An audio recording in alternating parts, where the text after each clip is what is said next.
बिस्मिल्लाहिर्रहमानिर्रहीम। अस्सलाम वालेकुम। कैसे हैं आप सब? उम्मीद करती हूँ कि आप सब खैरियत से होंगे। अल्लाह पाक का शुक्र है, मैं भी ठीक हूँ और उम्मीद करती हूँ कि आप भी खुश होंगे, ठीक होंगे। और ये देखें, मैं आज बना रही थी डिनर के लिए यखनी पुलाव, सिंपल सा और आसान सा। तो मैंने सोचा आप लोगों के साथ शेयर करूँ। ये देखें जी, बहुत ही टेस्टी और मज़ेदार सा बन के तैयार हुआ था। और इसको जो है किस तरह से सिंपल तरीके से मैंने बनाया है, मैं आप लोगों के साथ शेयर करना चाहती हूँ। और बहुत ही जूसी सा हमारा जो है चिकन यखनी पुलाव तैयार हुआ था। ये देखें, सबसे पहले मैंने इसके जो है इंग्रेडिएंट्स आपको दिखा दूँ। सिंपल हैं, बिल्कुल भी कोई चीज़ ख़ास इस्तेमाल नहीं की।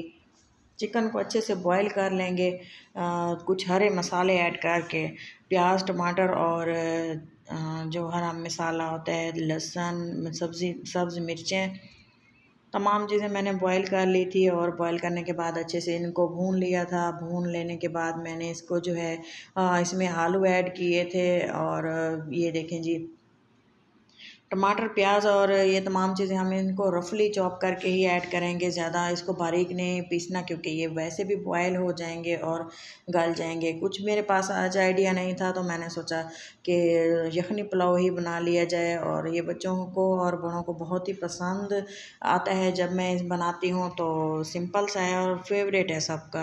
और इसमें जो है मैंने जो ख़ास मसाले ऐड करने हैं वो ये देख लें, आपको दिखा देती हूँ। ये देखिए मसाले में है, बाकी जो आप देख लें अक्सर ये मिक्सी ही मसाला है और तमाम चीज़ें मिक्सी मिलती हैं। ये देखें, बादियान के फूल हैं, जायफल है, लौंग है, बड़ी इलायची है और तेज़ पत्ता है। थोड़ी थोड़ी मैं मिक्स करके तमाम चीज़ें, ज़ीरा ऐड कर दूँगी और ये भी मैंने बॉयल होते हुए ऐड कर देना है। मसाले हैं जो ही पुलाव हो या बिरयानी हो, इसको फेवरेट बहुत ही तेज़ सा कलर देते हैं और खुशबूदार बनाते हैं। ये देखें जी, हरी मिर्चें और लहसुन ऐड किए है, नमक ऐड किया है, लाल मिर्चें और सूखा धनिया अपने टेस्ट के मुताबिक डालें, कम या ज़्यादा। कोई कम इस्तेमाल करता है मसाले, कोई ज़्यादा। और इसके अलावा जो है मैंने लिए है एक आलू, तकरीबन बड़े साइज़ का एक आलू है और इसका वज़न होगा तकरीबन 1.5 पाव के करीब। ये भी मैंने इसमें ऐड कर दिया था। और चिकन जो है मैंने तकरीबन आधा किलो इस्तेमाल की है। और ये देखें, अच्छे अच्छे से जो है चिकन गल चुका था। और क्योंकि फ्रीज़र में इसको मैंने रखा हुआ था एक दिन पहले से मंगा के, तो इसको गलाने के लिए मैंने इसमें पानी ऐड करके इसको पहले गला लिया है। क्योंकि ये जो फ्रोज़न चिकन होता है, अगर हम इसको डायरेक्ट ऐसे बना लेना तो ये सख्त सा बनता है, जो कि गलने का नाम नहीं लेता। तो मैंने इसको पहले ऐसे गला लिया था और आलू ऐड कर दिए और आलू भी साथ में ये गल रहे हैं, बॉयल हो रहे हैं।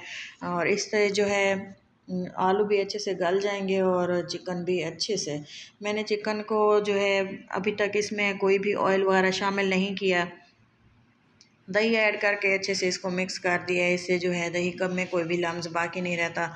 और इसकी जो है मैंने थोड़ी सी पकाई कर ली है ताकि थोड़ा सा पानी जो है खुश्क हो जाए। पानी खुश्क करने का मकसद है कि जब हम ऑयल शामिल करते हैं तो इसमें ये जो ग्रेवी मसाला है ये ऑयल पी जाता है।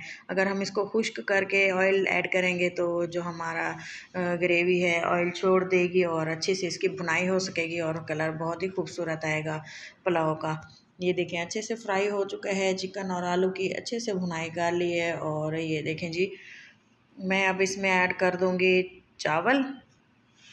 जो इसका मेन प्रोसेस है, चावल भी मैंने भिगो के रखे हुए थे और ये कच्ची कैनात थी, तो मैंने ये ऐड की है। अगर आप चाहें तो कोई और चावल, सेला राइस भी, कोई भी राइस आप इसमें इस्तेमाल कर सकते हैं, लेकिन मैंने इसमें कच्ची कैनात इस्तेमाल कर रही हूँ। बहुत ही सॉफ्ट और जूसी से राइस बनते हैं। और अच्छे से भुनाई करने के बाद मैंने इसमें जो है राइस ऐड किए हैं, ये देखें। और राइस को भी मैं इसमें थोड़ी देर के लिए भून लूँगी। इससे जो है आप बना के देखें, बहुत ही मज़ेदार सा जो है कलर आ जाता है, बहुत ही कलरफुल। और इसका जो टेस्ट है वो डबल हो जाता है आम जो हम पुलाव बनाते हैं उसके मुकाबले में। ये देखें जी, अच्छे से मैंने इसको हल्के हाथों से मिक्स करके बनाया है ताकि ये चावल जो है ये टूटे भी ना, क्योंकि कच्ची कैनात है और ये बहुत ज़्यादा सॉफ्ट होता है। थोड़ी देर पकाने के बाद पानी ऐड कर दिया था और पानी जो है अंदाज़े के मुताबिक मैंने ऐड किया था, क्योंकि ये डेली अक्सर बनाए जाते हैं तो अंदाज़ा इतना हो जाता है कि हम इसमें गिलास भर के नहीं ऐड कर सकते। तो अंदाज़े के मुताबिक जितना कि मैंने आधा केजी पानी चावल इस्तेमाल किए तो आधा केजी मैंने इसमें 3 पाव के करीब मैंने इसमें पानी ऐड कर दिया था। ये देखें, नमक चेक कर लें, अगर इस स्टेज पे अगर हमें कम या ज़्यादा हो तो ऐड किया जा सकता है, अगर कम हो तो जो है थोड़ा सा इसको हमने तेज़ आंच में मैंने इसको पकने दिया था। इससे जो है चावल साबुत ही रहता है, अगर हम इसको तेज़ आंच पे थोड़ी देर के लिए पकने देंगे। अगर इसी स्टेज पे हमने ऑयल आंच अगर हल्की कर दी तो चावल जो है टूट जाएगा, साबुत नहीं रहेगा। पानी खुश्क हो चुका है, मैं इसको दम लगा दूंगी। दम लगाने के बाद मैंने इसको 15 मिनट के लिए ऐसे ही छोड़ दिया था। ये थोड़ा सा जो ढक्कन को होल है वो मैं थोड़ा सा जो है कागज़ या इस पर जो है लगा के मैं बंद कर दूँगी। और काफ़ी 15 मिनट बाद मैंने इसको ओपन किया तो बहुत ही मज़ेदार सी खुशबू आ रही थी और बहुत ही फ्लेवरफुल से हमारे जो यखनी पुलाव है वो रेडी हो चुका था। अब ये देखें, मैं सर्व कर रही हूँ अपने बच्चों को। तो ये देखें जी, आपको चेक करके भी दिखाती हूँ कि इसका फ्लेवर कैसा बना और इसकी लुक कैसी है। आलू के साथ बहुत ही टेस्टी और मज़ेदार से हमारे यखनी पुलाव रेडी हैं। उम्मीद है आपको मेरी ये रेसिपी ज़रूर पसंद आई होगी। अगर ये मेरी रेसिपी वीडियो आपको अच्छी लगे तो ज़रूर लाइक कीजिएगा और चैनल को सब्सक्राइब भी कर दीजिएगा, ताकि मैं जो है अगली वीडियो तक मुझे मोटिवेशन हो जाए कि मैंने अच्छा काम किया और ताकि मैं और वीडियो बना सकूँ। बहुत बहुत शुक्रिया, दुआ में याद रखें। अल्लाह हाफ़िज़।